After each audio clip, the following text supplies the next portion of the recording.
Remue ménage. Remue ménage.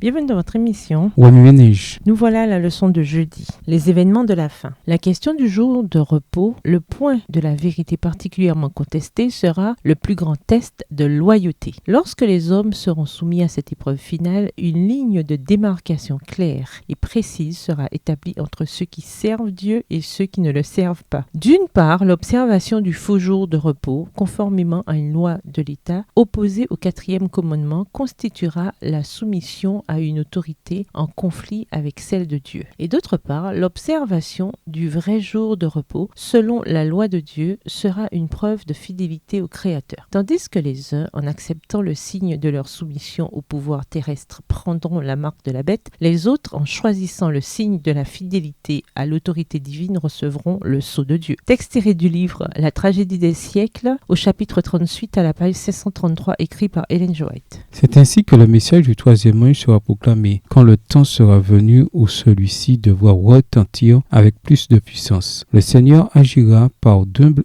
instruments qui seront consacrés à son service. C'est par l'onction du Saint-Esprit plutôt que par la culture obtenue dans les écoles qu'ils seront qualifiés en vue de leur mission. Des hommes de foi et de prière, poussés par une force irrésistible et animés d'un saint zèle, iront annoncer les paroles que Dieu leur confiera. Les péchés de Babylone seront dévoilés. Les terribles conséquences résultant de lois religieuses imposées par l'autorité civile, les ravages du spiritisme, les progrès insidieux mais rapides de la puissance papale, tout sera démasqué. Ces avertissements solennels remueront les masses. Toujours extrait du livre Tragédie des siècles, écrit par Ellen G. White, chapitre 38, page 534. La proclamation de l'Évangile ne se terminera pas avec une puissance inférieure à celle qui a marqué ses débuts. Les prophéties qui s'accomplirent par l'apparition de la pluie de la première saison doivent trouver leur contrepartie dans la pluie de l'arrière-saison à la fin des temps. Texte tiré toujours du livre La tragédie des siècles, au chapitre 38 à la page 538, livre écrit par Ellen G. White.